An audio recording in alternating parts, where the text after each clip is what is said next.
जय जगन्नाथ। आज ए वीडियो रे आपण मानकु समस्त को मु स्वागत करुच्ची। आज आम आलोचना करिबा जे गोटे स्वल्प इनकम जे करूचंती तांकर निहाती गोटे लाइफ इंश्योरेंस करिबा जरूरी कि से माने जानी नांती लाइफ इंश्योरेंस कौन। प्राय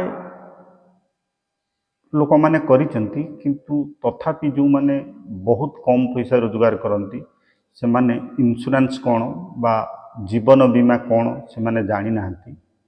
से विषय रे आज आलोचना करिबा। देखंतु जीवन बीमा गोटे एमिति जिनस जोटा कि समस्ते करिबा उचित।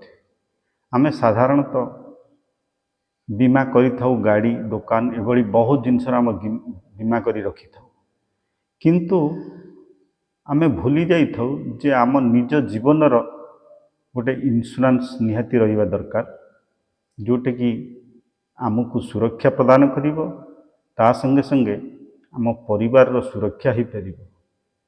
किंतु यही जिनसटा को प्राय जो माने कम इनकम करूचंती से माने प्राय करि न थांती। मु वीडियो माध्यम रे कहिबा को चाहे जे देखंतु काली कौन हबो बा आसंता काली कौन हबो केई आज्ञा जानि नांती। जणे कम पैसा रोजगार करी से किभली गोटे बीमा करि परिबो एवं शांति रे रही परिबो से कथा से माने जानी नांती। देखंतु जितले गोटे साधारण लोक इनकम करूची तार पछपटे बा तार परिवार सदस्य जो कई जन थांती से टोटाल समस्ते सही लोक ऊपर निर्भर करि थांती जे से इनकम कले घर चलिबो बा शांति रे रहिबे। किंतु जो लोकटी विशेष करी इनकम करि थाए जा ऊपर सबु भार न्यस्त थाए से लोकटी इंश्योरेंस करि न थाए, जोटा कि भविष्य रे एभली केस होउची जोटा कि धरंतु से भली लोक जनकर डेथ हो जाउची बा एक्सीडेंट हो जाउची, घर परिवार सदस्य जी थिबे तांको ऊपर डिपेंड से माने बहुत कष्ट पाउचंती।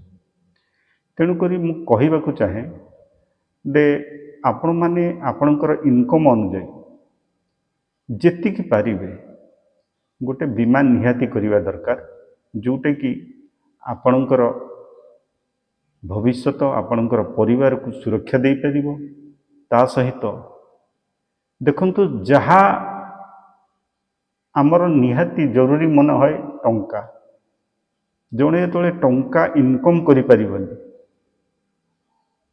सेते बेले सबु देखिबे असुविधा सृष्टि होता है।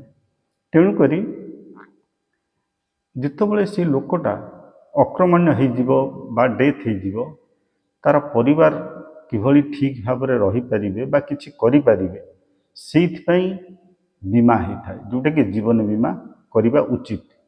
तेणुकरी आपण माने भल करी मने रखिबा उचित। आपण माने यदि न करिसंती आपण जोठी ना काई करंतु किंतु गोटे बीमा निहाती करिवे जोटा कि आपनकु आपनक परिवार को सुरक्षा दबो। बीमा खाली जे आपण डेथ हो गले बा एक्सीडेंट हो गले जे लाभ दबो ता नुहे। भगवान केबे भी एभली काम न करंतु जोटा कि समस्त आपण माने शांति रे रहंतु, समस्त सहित भगवान को आशीर्वाद थाउ। किंतु आसंता काली को किए देखिछि। तेणुकरी आमे भविष्य को लक्ष्य रखी आमे बीमाटी करिबा उचित, जोटा कि आम परिवार एवं निजे मध्य सुरक्षा पाई परिबे। आपण माने ता सहित जेतेबेले बीमाटी करूचंती भविष्य रे आपण जो पैसा जमा करिवे ता सहित सुध बोनस सहित आपण रिटर्न पाई परिबे। किंतु ता सहित मेजर केस जोटा कि होची धरंतु किछि अघटन घटी गले से आपण को समस्त बेनिफिट प्रदान करि थाए बीमा। तेणुकरी आपण माने ପାଖ LIC ଅଫିସ୍ ହେଉ ବା ଆପଣଙ୍କ ଅତି ପ୍ରିୟ ବା ଜାଣିଥିବା ଏଜେଣ୍ଟକୁ ନେଇ ଆପଣ ଗୋଟେ ବୀମା କରିପାରିବେ ଏବଂ ଆପଣଙ୍କର ଜୀବନ ଶାନ୍ତିରେ ବିତିବ। ମୁଁ ଏଇଟା ନିଶ୍ଚିତ ଭାବୁଛି। ପ୍ରାୟ ଲୋକମାନେ ଏଇ ବୀମା କରିନାହାନ୍ତି ଏପର୍ଯ୍ୟନ୍ତ, ତେଣୁକରି ନିହାତି ବୀମା କରିବା ଉଚିତ।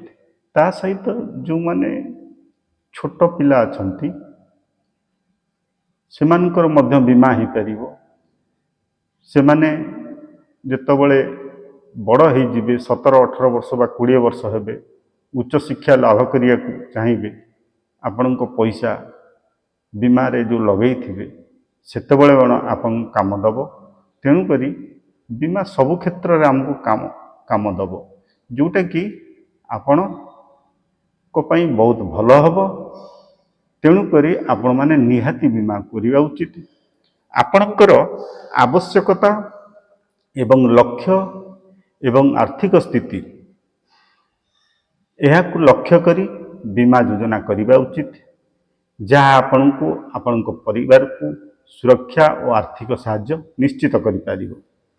ତେଣୁକରି ଆପଣମାନେ ଯେତେବେଳେ ବୀମା କରିବେ ଆଗେ ଚିନ୍ତା କରିବେ ଯେ ମୁଁ କେତେ ଟଙ୍କା ଦେଇପାରିବି, ବା ପ୍ରତି ମାସ ଦେଇପାରିବି, ବା 3 ମାସକୁ ଦେଇପାରିବି, ବା 6 ମାସରେ ଦେଇପାରିବି, କି ବର୍ଷରେ ଥରେ ଦେଇପାରିବି। ଆପଣମାନେ ସେଇଟା ନିଜେ ଚିନ୍ତା କରିବେ, ଯେଉଁଟା ଆପଣଙ୍କ ପାଇଁ ଭଲ ହେବ।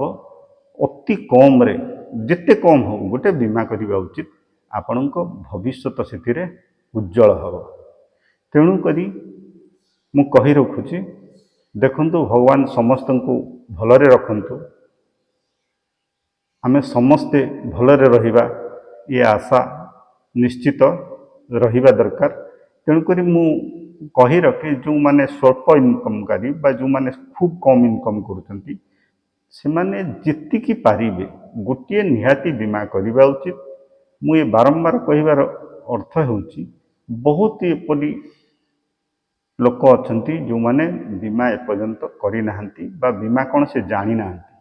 ତେଣୁକରି ଆପଣମାନେ ଭିଡ଼ିଓ ଦେଖି ନିଶ୍ଚିତ ଆପଣଙ୍କ ଲାଇଫରେ କାମ ଦେବ ବା ନିଶ୍ଚିତ ଗୋଟେ ବୀମା କରିବେ, ମୁଁ ଏ ଆଶା ରଖୁଛି। ଆପଣମାନେ ଭିଡ଼ିଓ ଦେଖି ଗୋଟେ ସବସ୍କ୍ରାଇବ୍, ଲାଇକ୍ ମଧ୍ୟ କରିବେ ଏବଂ ସେୟାର କରିବେ, ଯେଉଁକି ଅନ୍ୟ ଲୋକମାନେ ଯେମିତି ଏ ଜିନିଷଟାକୁ ଜାଣିପାରିବେ ଏବଂ ସମସ୍ତେ ଗୋଟେ ବୀମା କରିବେ। ଏହା ହିଁ ମୋର କାମନା। ଆପଣଙ୍କୁ ବହୁତ ବହୁତ ଧନ୍ୟବାଦ। ଜୟ ଜଗନ୍ନାଥ।